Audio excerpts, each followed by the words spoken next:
They say truth always wins. But what if the truth itself is guilty? In the quiet town of Willow Bend, Texas, one woman's silence became louder than 1,000 screams. When the trial began, no one really knew what they were judging. A crime or a conscience. Because sometimes justice doesn't come from the law. It comes from the lies we're willing to live with. The courtroom smelled faintly of wood polish and tension, the kind of air that sticks to your skin and doesn't leave. Liana Moore sat at the defense table, hands folded tightly, eyes steady but distant. Her attorney, Marcus Hale, whispered something in her ear, but she didn't respond. Her gaze stayed fixed on the old clock hanging above the judge's bench, ticking like a countdown. Outside, news vans lined the courthouse steps. Reporters whispered words like betrayal, murder, cover-up. But inside, there was only silence. Every seat filled, every breath held. Liana had been a beloved teacher, a community worker, and a friend to almost everyone in town, until the night her husband, Deputy Samuel Moore, was found dead in their driveway. A single bullet through his chest. No signs of struggle, no witnesses. The only person home that night was her. The prosecutor, Harper Denton, rose first, young, sharp, and hungry for a headline. "Ladies and gentlemen of the jury," she began, her voice slicing through the silence. This isn't just about one man's death.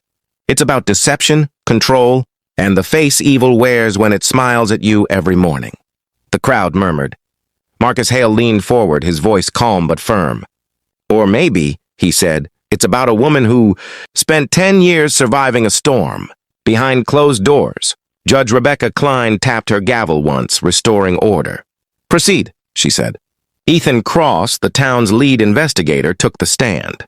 His uniform was crisp, his tone detached, like a man too familiar with tragedy. He described the scene with clinical precision. No forced entry, no signs of a fight, gun found on the kitchen counter, and Liana's fingerprints on it. "Did she confess?" Harper asked. "No," Ethan replied. "She didn't say a word. Not that night. Not since." The silence that followed was heavier than any answer could have been. 3 weeks before the shooting, the Moores' marriage had already begun to crumble. Neighbors heard shouting, saw bruises, caught glimpses of Liana with sunglasses on cloudy days, but she never filed a report. She never said a word against her husband. One night, she stood by the window watching the rain hit the glass. Samuel was asleep on the couch, his service weapon resting on the table. The TV whispered news about justice, trials, and truth. She whispered back, "There's no justice without peace." The next morning, Samuel didn't go to work.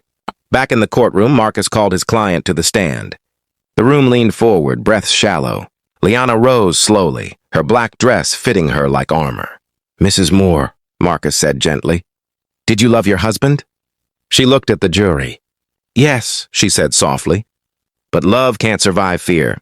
The room fell silent. "Were you afraid of him?" Her lips trembled. "Every day." Harper stood. "Objection?" "Overruled," said Judge Klein. Marcus leaned closer. "Did you kill him?" Liana looked down at her hands. Her fingers brushed the small silver ring she never removed. Then she whispered, "No," but there was something in the way she said it. Not denial, not truth, something else. Something that made the jury shift in their seats. Outside the courthouse, storms rolled in again. The same kind that had poured the night Samuel died. Lightning cracked the horizon as Ethan Cross stood under the porch, replaying that night in his mind. The call had come at 2:17 a.m. Domestic disturbance. Possible gunshot. When he arrived, the lights were off. Liana was sitting on the floor, blood on her hands, staring at the open front door. "He's gone," she whispered. And then she stopped talking altogether. As the trial reached its 3rd week, Harper presented her final piece of evidence, a voicemail. Samuel's voice filled the courtroom. "If you ever think about leaving me, remember I own everything that breathes in that house." The jury shifted uncomfortably. Marcus stood for his final argument. His voice cracked with restrained fire.